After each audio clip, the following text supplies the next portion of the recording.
The Space God Memoirs.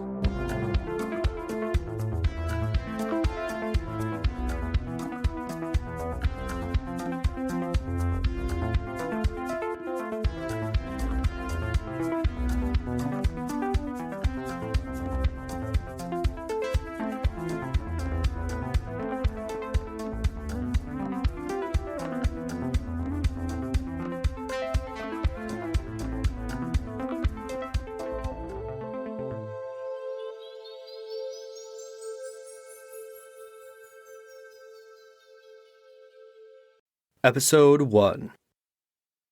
Who am I? Sometimes it's hard to know where to start. Names come and go. Identities fade along with the bodies that wore them, losing all meaning as they dissolve into the depths of time and space. I won't start at the beginning. I know, it sounds a bit ridiculous not to start at the beginning, but after you've been around in this universe a bit, you'll start to realize that the real beginning is quite a ways off. To be honest, I'm not even sure there is a beginning, or if the way things work is just cycle upon cycle, each one birthing the next and all of it moving forward and back to all ends of infinity. And, well, this just isn't that kind of story. Not yet, at least. So we'll start at some kind of beginning.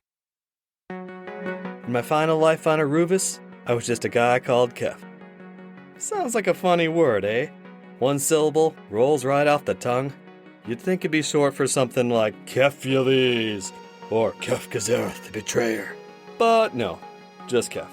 No surname to go with it, no fancy titles. Back in those days, on that dust bowl of a planet, scoundrels like me didn't get last names. No need for them, and no time for them. Back then, it's about all I was. A junk hunter living in the burnt-out ruins of a planet called Aruvus. I had no inkling of the big picture. No idea about any space gods, galactic wars, soul-powered technology, or other absurdities. I was just a clueless yug looking to survive. So there I was, sneaking through a colony of bugmen in search of a sweet haul. I stood overlooking a dusty valley, the orange light of the setting sun upon my back. Below me waited the Vulda Enclave, its organic structures stretched like rubber over the ruins of an ancient refinery, built back before the Retribution came and the world went to rot.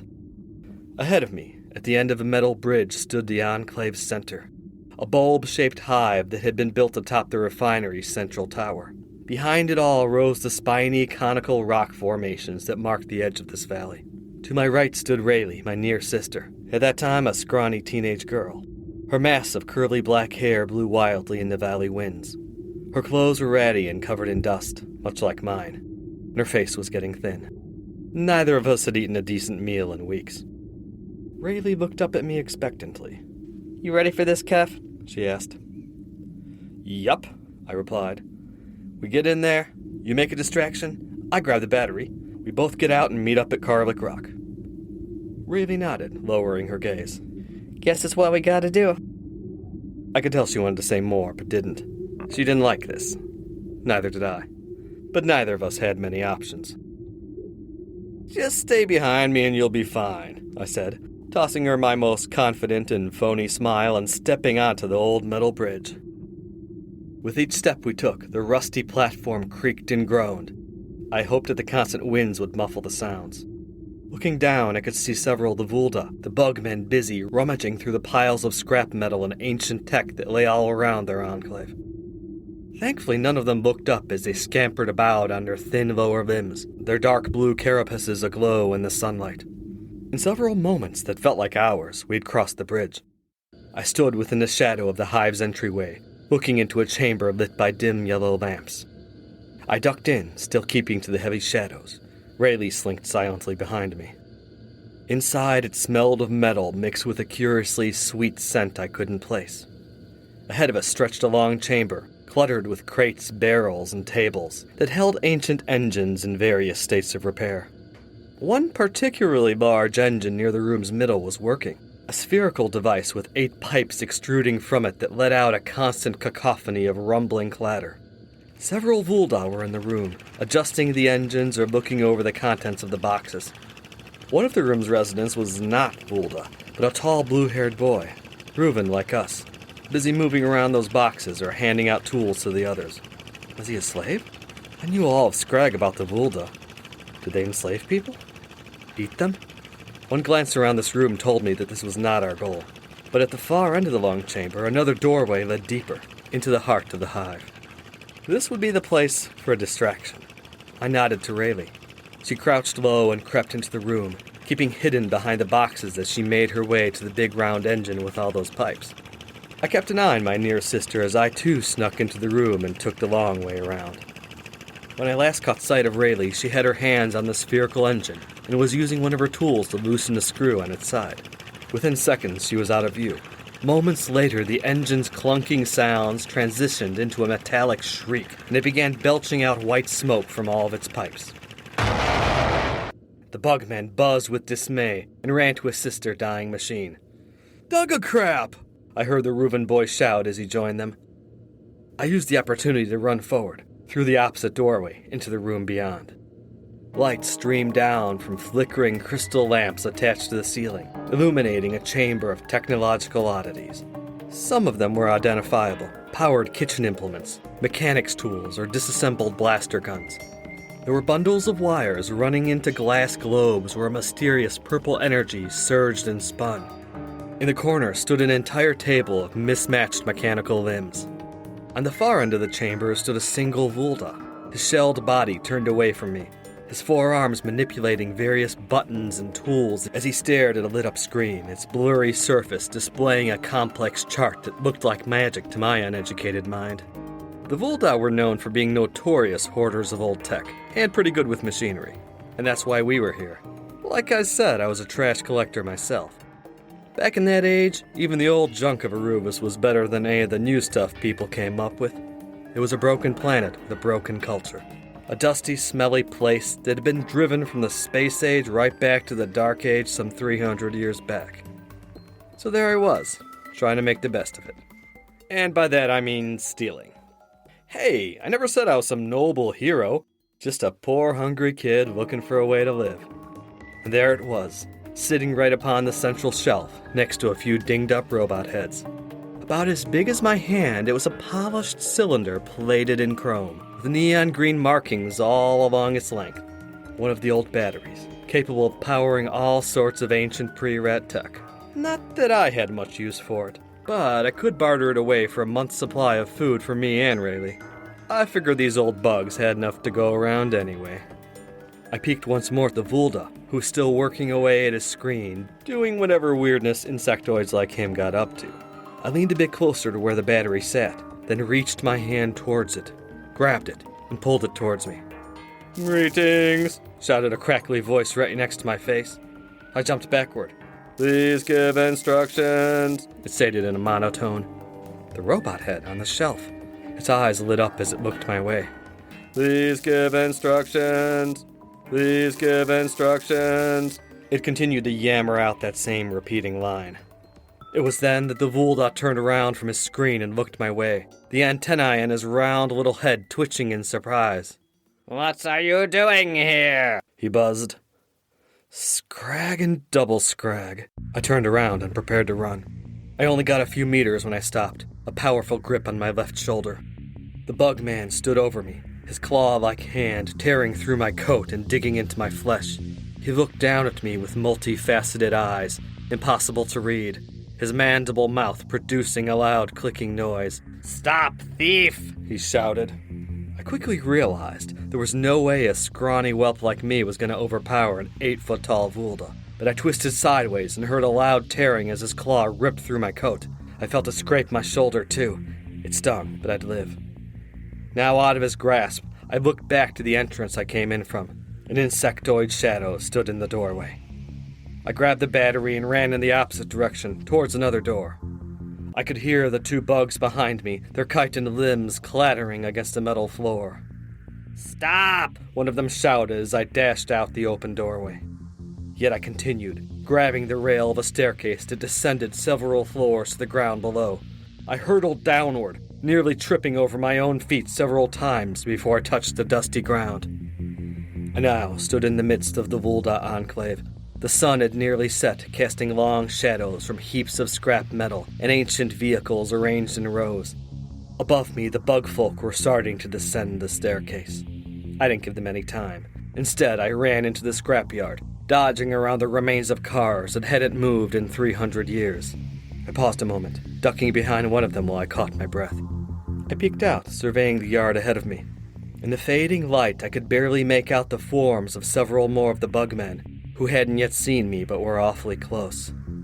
From somewhere behind me droned the buzzing of the other two, who were probably alerting their fellows to my presence. Holding the stolen battery close to my chest, I looked desperately for a nearby exit, or at least a place to hide.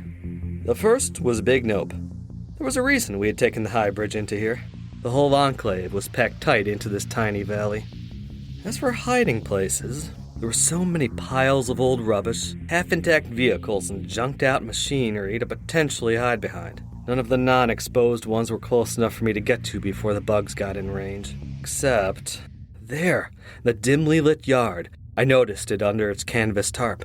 It was big, vaguely saucer-shaped. It had to be one of the old starships, I told myself. I could see one of its wings gleaming silvery where the tarp didn't quite hang down right. Just looking in its direction, I could feel a curious tingle on the back of my neck. I got that way around the old ships, ever since I was a kid. Telling myself why the scrag not, I made a run for it, as quiet as I could, hoping Devulda hadn't seen me. I lifted the tarp on the ship and exposed the open entry leading into the saucer-shaped hull. I rolled in and let the tarp fall back into place as I plopped my bottom into the padded seat. I finally let out a breath and loosened my grip on the battery.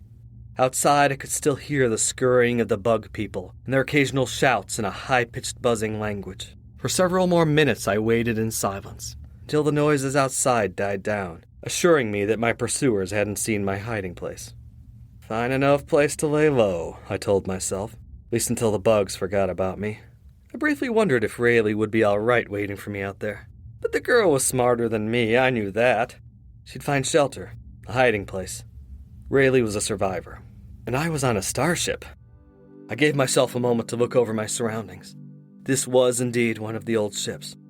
It sure took up a lot of space, with 2 seats up front and room in the back for about 10. I guessed it had been a transport vessel back in the day. It was broken now, of course, but they all were. No ships had flown in the sky since the disaster struck during the Retribution, long before I was born. But this one was in pretty good shape, considering. Maybe the Vulda had been working on it. Finally letting go of all the tension of the chase, I took a deep breath and let my thoughts flow around me. I didn't know why, but this felt like a good place for it, for just taking a breath and centering myself. Opening my eyes, I let them drift to the exposed panel, where collections of wires and metal tubes stood naked, many of them unconnected, and many more broken at the ends. Above them, faded lettering read D1-SA, probably a designation or serial number, but it made me think of a woman's name. "Hi, Disa," I whispered, a silly smile coming to my lips. "I'm Keph." I immediately felt like an idiot and shut my mouth. Below me, about half the floor was exposed too, revealing a surprisingly simple-looking array of tubes and vents that all led into a circular engine. It was covered in black soot and missing about a third of its outer shell, which was cracked in several places. I turned my gaze to the non-existent window that would have lain in front of the seat, placed my arms fully on the armrests, my hands sliding cleanly into place at their ends, where metallic hand-shaped grooves were indented. I felt oddly comfortable, relaxed, despite the fact that there were bugmen just outside hunting me down. I could imagine this thing working, this relic of a bygone age. Could see myself sitting at the controls and zooming across the stars.